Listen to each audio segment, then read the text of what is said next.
రాస పొండు చొప్పు చొప్పు నీగలు వెళ్తానే దోమలు వెళ్తాని అదే విధంగా మళ్ళా కూడా పోతానా అని భగవంతుడు వరాలు మల్లయ్య అప్పుడు ఎట్లా వేండో మళ్ళా కట్టి వేషం కట్టిండు భార్య వేడికి వస్తాడు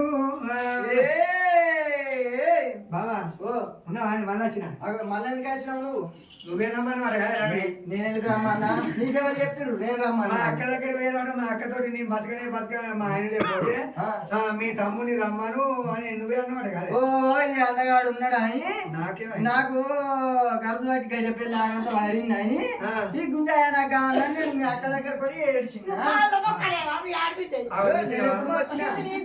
నువ్వు చూసినావు గవాయిలో కానీ ఏం నడిచినట్లేదు తిన్నాక నీవేం నడిచినట్లేదు అంటే అంటే నువ్వు పర్వతం కొండ కిందికి పోయినావు అటు పోయినాక మళ్ళీ నేను గుర్తుకొచ్చి మీదకి వచ్చినట్టు నువ్వు ఇంకా కుక్క బీర్ ఎక్కడ రాకంటే బొక్క రాక అన్నట్టు ఇంకా తొండ బీర్ రాక అంటే ఎరువులు రాక అన్నట్టు ఇంకా గమలలో బీర్ ఎక్కడ రాక అంటే మనవ రాక మళ్ళీ ఇంటి రాక మనవ రాక ఇంటి రాక అన్నట్టు అంతే నన్ను మీ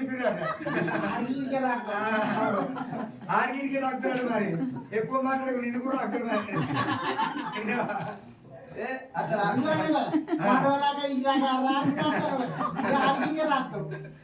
ఏమంటే నేను నీతో సంసారం చేసేదాన్ని కాదు నీతో కలిసి ఉండేదాన్ని కాదు నువ్వు ఇవాళ చచ్చిపోయినావు అనుకో నేను రేపే మా గారి ఇంటికి పోతా అసలు ముచ్చటకి ఇది ఎల్లుండి దీన్ని నచ్చుతలేను ఎల్లుండి చచ్చిపోయినావు అనుకో ఇంకోటికైనా చూస్తాను ఎల్లుండి చచ్చిపోతే ఆ ఎల్లుండే పోతా నేను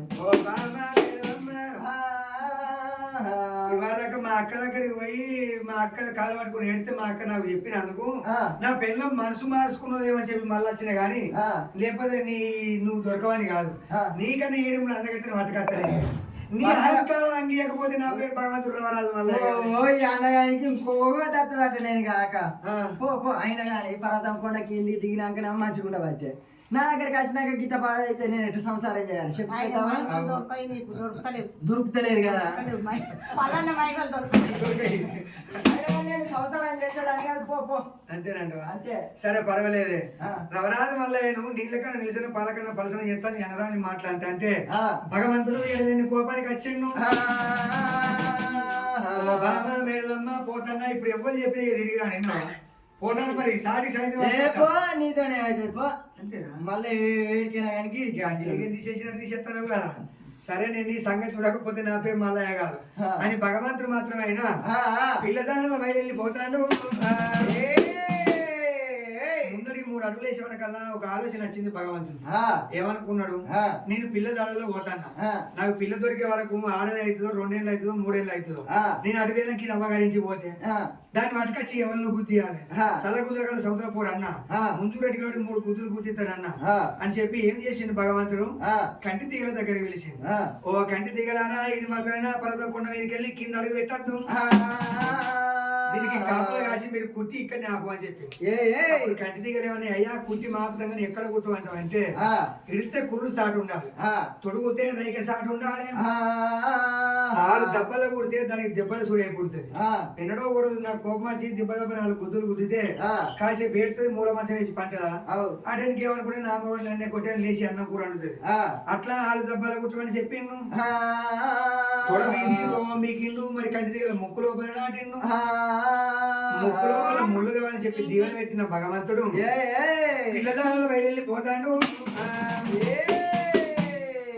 పుట్టు గజ్జలాగు పైన డొప్పుకుల్లా ఏ పనారు పంచి కట్టు ఎండి ఈరగోరం తలుపున మెడతండు భగవంతుడు రవరాజు మల్లయ్య అందగాడు సందగాడు మళ్ళా ఈ మేడదమ్మ చూసింది వామ్మో మా ఆయనకి ఇంత ముద్దు ఉన్నాడు పోంగ ఓ తీరు కాబట్టి నా దగ్గరికి వచ్చే వరకల్లా ఓ తీరు ఉండబట్టే మరి ఎట్లా ఏం చేయాలి నా భర్త అన్నమాట తప్పేటోడు కాదు అబద్ధం అయ్యేటోడు కాదు సాటికి సాయంత్రం వాడకత్తరు ఏమో అని చెప్పి అటు ఇటు చూసే వరకల్లా ఒద్దులు మద్దులు కనబడతాయి వృక్షాలు కనబడతాయి ఒద్దులార మీరే సాక్షి మద్దులార మీరే సాక్షి అని ఇట్లా సేవత్తం చూపంగా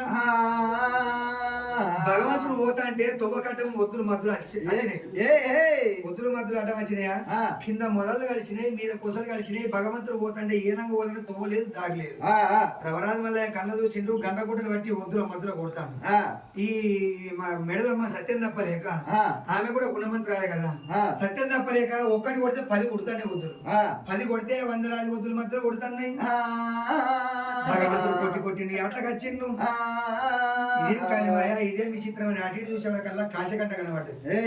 కాశగంట వీకిండు అరిసె లోపల నశం తయారు చేసేది. నశం పీల్చిన భగవంతుడు ఆరిసి 3 తుమ్ములు మిండు 5 దగ్గుతా అంటే 60 పుట్ల అగ్గి పుట్టింది. అగ్గి అడి వనవాసాన్ని తలగబెట్టిండు భగవంతుడు. అగ్గి దేవుడు మళ్ళీ ఆకార పిండం కంకెడు అగ్గి నిప్పులతోటి అగ్గి బంతులు ఆడుకుంటే అగ్గిలకెళ్ళి పోతాడు భగవంతుడు. మళ్ళా చెట్లు కాలిపోతున్నాయి, వృక్షాలు కాలిపోతున్నాయి.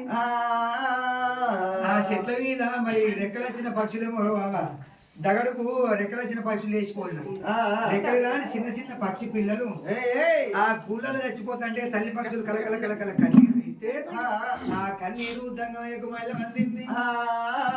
భగవంతుడు శంకరుడు కళ్ళు చూసిండు. అబ్బాయి ఎవరి కన్నీరు ఉన్నది, అన్నమున్న వారి కన్నీరు, అన్నం లేని వారి కన్నీరు, పిల్లల వారి కన్నీరు, పిల్లలు లేని వారి కన్నీరా అని చూసేవాళ్ళ కల్లా రవరాజు వల్ల వెళ్తాను.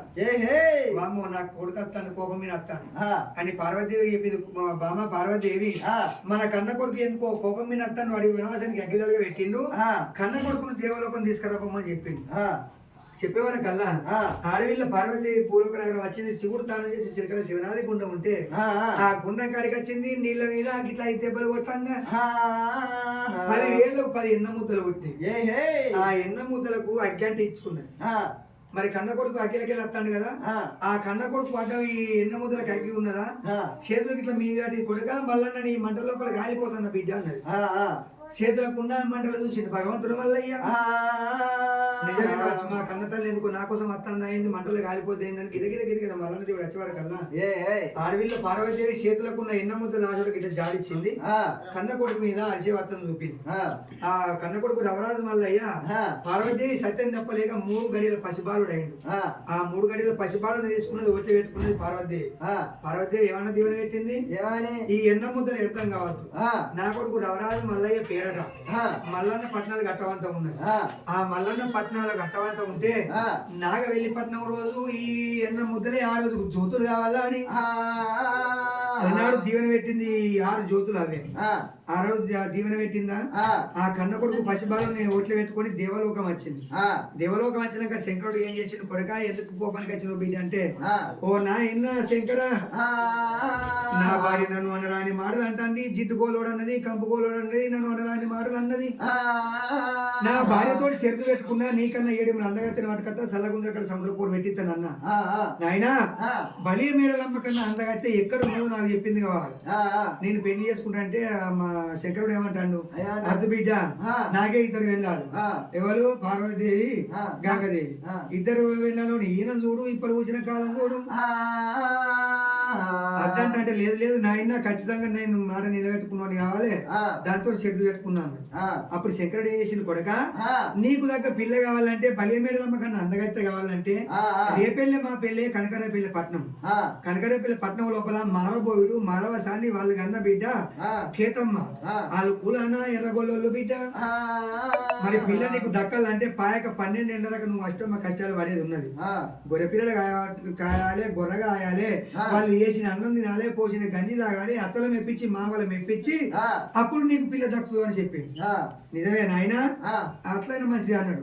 మరి గొల్లోళ్ళ పిల్ల అన్నాడు కదా, గొల్లోళ్ళ దగ్గరికి ఎట్లా పోవాలి, గొల్లోళ్ళ వేషం కట్టుకొని పోవాలి అని పెదమాది పెరవాని ఇంటికి వచ్చిండు. కిరికిరి చెప్పులు తయారు చేయించుకున్నాడు, ఒడిశాల ఒలడబ్బ తయారు చేయించుకున్నాడు, జకముక సంచి, కీలు కత్తి ఇవన్నీ తయారు చేయించుకున్నాడు. దెబ్బకు గొంగడేసుకున్నాడు, చేతిలో మంగదుడ్డు కోల పట్టుకున్నాడు కట్టే. మరి 7 వంకల మంగదుడ్డు కోల పట్టుకున్నాడా. రవరాజు మల్లయ్య అంకర కాళ్ళు, తగ్గ చెప్పులు, మిట్టు నొసలు, మిడిగుడ్లు ఇప్పుడు రాసపుండు గావించుకున్నాడు.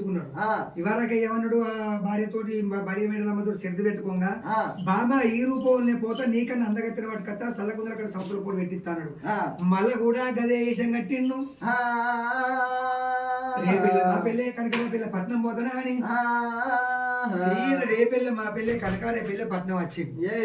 ఏడికి వచ్చిండవ్వా, గొర్రమంద కడికి వచ్చింది. గొర్రమంది ఇవ్వాలంటే మారబోయుడు మదవసాని వాళ్ళకు బిడ్డ కేతమన్న, ఆ కేతమ్మ చిన్న బాబు ఆడికి వచ్చింది. మా శనార్థే అచ్చిరాగదానిగా మా శనార్థ అన్నాడు. అయినా కానీ ఎవరు బిడ్డ శనార్థే నాకు ఏమా పెద్దమ్మా చేయాలి అదే కానీ మా మాట్లాడి అసలు మీద ఊరున్నది పని ఉన్నది నువ్వెందుకు వచ్చినావు అసలు నేను ఇవాళ చెప్పిన ఏది ముట్టియకుండా ఏం చేయకుండా ఒక 10 నిమిషాలు ఎంత చీర ముట్టించుకుందాం ఆ పొగ కూడా నేను ఇవాళ చెప్పిన కదా అయితే మా